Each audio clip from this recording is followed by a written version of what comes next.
Hey guys, it's Azor Night. Today I would like to tell you about another tip. This would be tip number 2. And today I would like to talk about how to survive. Basically how to play the game.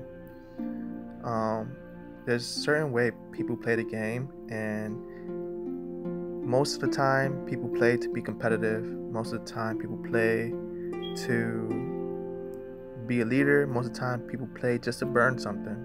But I want to tell you guys as my second tip, and I'm gonna go into little details about a little bit more things and stuff like that, but mainly the tip I have for you today is to know how to play the game and how to play, and the ideals that go around all games in general. Like one of the reasons people play is to be competitive, be a leader, do what they want, burn something, like I said. But in all games, that we all play one game for one reason, and that is to survive. That is how to play a game. It's for every game. Why do I say that? Because we all play a game to win. Start from level 1 and then make it to the last level, basically to survive the duration of the time to complete the game. And a game like this, there is no we enjoy games like this. We all have love and passion for it, and we build our castles up from the ground up, and we all want to survive. There is no completion of the game. So with that being said, we all want to know the best way to survive and to last a very long time, basically for like forever. That's why we build these castles, and that's why we want to be the best that we could be. So I'm gonna tell you how to survive. So survival, it starts off from the first week. You don't want to fight for the first 90 days. Now, why do I say that? It's because it's the most logical thing to do. In the first week, you'll see spenders. In the first week, you'll see good leaders build up. They'll start to inject their dominance into the server, and their power will grow and stuff like that. People will join them, and then they'll try to cement their force and show a proof of their power. They'll attack here and attack there, but ultimately, in the first week through a month, you'll see players blow their power. It's like most people will be castle 8, castle 10, castle 12, but you'll see a player rush to castle 16 to 20 in the first 3 weeks, and you'll be like, wow, he's a really strong player. But you'll see that player inject his dominance and try to attack other players. That player will kill other players, but in the process he will lose so many troops. So in the beginning of the game, some people lose 24k troops, 30k troops, and over, and not think about the consequences of that. So what I mean by consequences of that, later on in the game, during like 3 to 4 months, maybe 2 months and a half, you can promote your troops. So when you promote your troops, you have a lot more troops than the people who was fighting early on. It's all about the logic of surviving. You wanna maintain a good castle and have a lot of troops, so that when the time comes, that you can be more free to play the game as you feel, because you're strong and no one could dominate you and you're unbeatable. So while people was burning hundreds of K troops and 200s of K in the first 2 months, 3 to 5 months, you never killed any of your troops, and you can never be attacked because you have way too many troops for someone to attack you, and the only way to defeat you is to shield. Now, you're probably thinking in your head right now, okay, that is a silly move, If you're thinking that way and you think it's silly, or you're not fighting and stuff like that, when you see Kingdom versus Kingdom or these big events or a big spender, and you just wanted to hoard your troops and take care of each and every one of your troops, it's going to benefit you in the long run, and you're going to really love it because you're able to be more free and no one can attack you, and the only way to get you will be a rally. Now, me personally, I didn't kill any of my troops at all, ever. I rarely, in every one of my videos since I first started making videos, I think I was like castle 16, 17, or 18. And when you go all the way back, you never see me in a video burn a troop. Right now I have way over 1,000,000 troops, but I took care of each and every one of my troops, and it's so hard to defeat my castle. I can't, the only way to defeat me would be a rally, and I have a lot of gems saved, I have a lot of shields, and I won't allow you to rally me. Most people find that very hard to defeat a player that way, but you're able to play the game how you want to play it and pick your role of how you want to play.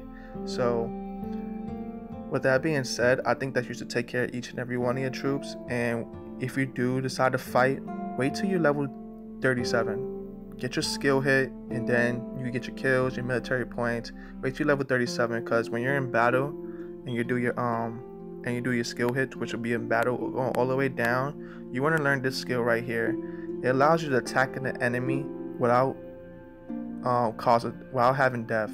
You'll be converted to wounded. So I think this is a good thing to do. Kill monsters every day, get EXP. Make sure that you gather with all your marches, but make sure that every 8 hours you explore, because there's a good amount of EXP and you get to level 37 faster that way. So try to take care of each and every one of your troops, and try not to fight early game, because early game a lot of people inject their power, they try to rush their castles and stuff like that. I don't feel like it's wise to fight so early. It's not. So the first month, do not fight. Second month, do not fight. And third month, do not fight. If you're level 37, you can please go ahead. You use a skill hit, but it takes months for a person to get level 37. It is not an easy thing to do. It took me a couple of months to get level 37. I think I got it like 2.5 months or 3 months, maybe over. And a lot of other players as well. It wasn't easy for any player to get level 37. So now I feel like you shouldn't rush your castle. Take your time. Take your time rushing your castle. Take your time with your castle, guys. Do not rush your castle. Don't feel like, okay, my castle is a low level, I need it to be higher. Don't rush it, guys. Take your time. Focus on your technology and your equipment, because if you watch my previous videos or you just browse through them, you always see that I fight the strongest people, and I'm able to fight with them or take a hit from them, because mainly I focus on my equipment and my technology. Now you would say, okay, but they have higher troops than you. I'm gonna teach you something, and this would be a extra as a tip. I won't highlight it in the title. The title will be how to survive and how to play. So basically like you could have a lower castle and still fight castles higher than you, even though they have a higher tier. Now I'm going to tell you how the tiers work. Each tier goes up 20%. So when you use an attack buff and say your castle 26, but you're fighting a castle 30 and they have a T10 and you have a T9, all you gotta do is activate your 20% buff and your troops automatically become T10. Now not a lot of people know that. So if they don't activate their buff, you guys both gonna be on equal fields. So the only time that you'll see that it'll go up more than 20% is when they have a legendary. Now I'm gonna give you this tip. Like, you see the statistics of the attack. Now look at it. Now this would be the same thing, but it'll go up 20 in defense. See here?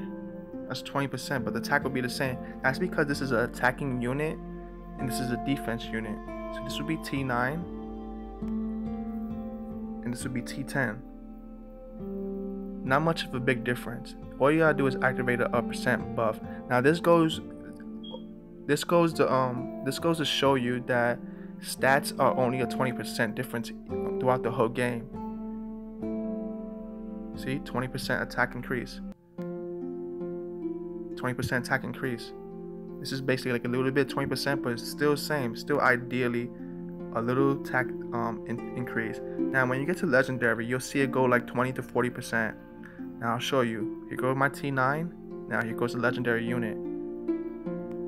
The attack increase from T10 to a legendary unit is greatly increased. So the 20% won't be effective as fighting a higher castle. So the only time you really want to worry about fighting or defending yourself is when the person is 2 tiers higher than you. That means your buffs wouldn't work that well. So you will want to fight a castle 2 tiers lower than you, so to survive or to battle with, to UC against. That's how I play. I always UC'd castle 19s, or I UC'd higher castles because I was confident in my technology, and I know that my technology will always be more than 20% than theirs. And that's how I survived, and that's how I played, and that's how I dominated in military. So knowing that knowledge, you're like, oh wow. So that's how statistics are. So if you're not fighting a legendary, and do not worry. Not many people have legendary yet, so you could fight with the 20% buff as long as your technology is close to your enemy. If you're aware of your enemy's technology, like I'm aware of everybody's technology and how it is in my kingdom, but 20% allows you to basically fight everybody. So if you see a castle say like 160% and your castle has 120%, you activate a buff, it gives you 20% more. If then you'll be 20% less than them. So you could fight that person because you're not that far off in attack. And then it depends how you attack that person as well. So I'll get in a little bit detail like that in the future, but you never want to attack somebody when you're 110% and that person is 160%. The gap is too big. But if it's like 140% to like 150, you could fight. If it's like 140% to like 159ish, 160, it's okay. But you never want to make the gap too big, where it's like 110% to like 160%. Those are 2 tiers to 3 tiers higher, and you have to be very careful. So basically that's what tiers go up by, is the 20% to and stuff like that. Basically that's what it is. So every time you activate a buff, just think of it as your tier going up. So that's how tiers work. So guys, I would also like to say another tip to survive. You would like to I never like use my farms to gather resources. I just have them here. I made farms. Well, I don't really call them farms. I made these war accounts because I used them in my previous videos to reinforce my castles to fight people. I never like emptied them out or the items in it, probably like once, twice. And I never like sent them out. So I have a lot of accounts, over like 40 accounts, and I named them. I had some gathered around the map. All of them are not here, but you see like Azure Knight 31 and Azure Knight 36. I have about 40, but I use these to reinforce my castle. And if you're a solo player like me, you could pretty much like reinforce your castle with your own farm accounts or war accounts, whatever you want to do, whatever you want to name it. And reinforce yourself and hit a hive or stuff like that. Or if you ever feel like, hey, I don't have enough gems, I'm not a spender, build accounts, reinforce yourself, and then go to sleep. And then you have so many units in your castle. Most people early game, like the first or second month, they don't really want to attack a whole bunch of units in your castle. You know why? Because they don't have skills. They don't want to lose their units. Sometimes they will, depending on the players. Depending on the player. Like most people don't care about losing troops, but I really want to like implement this to most players out there. Guys, the key to the game is to survive. Most people quit because they're competitive.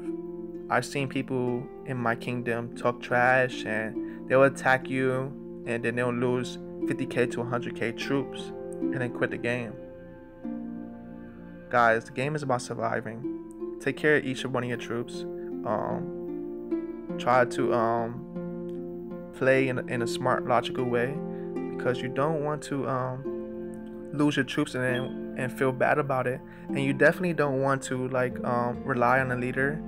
Or I mean, you could rely on some leaders depending on what type of person you are. You could be loyal and you could say, hey, I will die for this leader. But you don't want to wake up one morning and feel that pressure in your chest of your castle burning after months and be like, oh my gosh, I lost everything. And you don't know why, but your leader will say, okay, we at war with this people, you wasn't online. It will feel detrimental to you. So make sure that you protect yourself, build farms, reinforce yourself, shield up overnight. No matter, you never know what happens in these games. Just try to survive and treat every unit as like a real person. Like, you don't want nobody to die. Like, wait till level 37, explore, and take care of each troop. Early game, you're gonna see a lot of people, like I say, dominant, and you're gonna see a lot of aggressive players inject their power and inject their rule. Early game, there're gonna be a lot of people who rush castle 16 to castle 18. Do not worry about it. They're gonna be the people who want to fight early. They're gonna be people who kill their troops, and they're not gonna matter in the long run, because most of the players who did that in my kingdom are gone.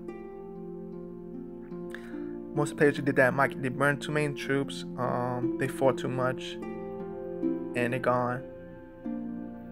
Basically everyone's gone that did that early game.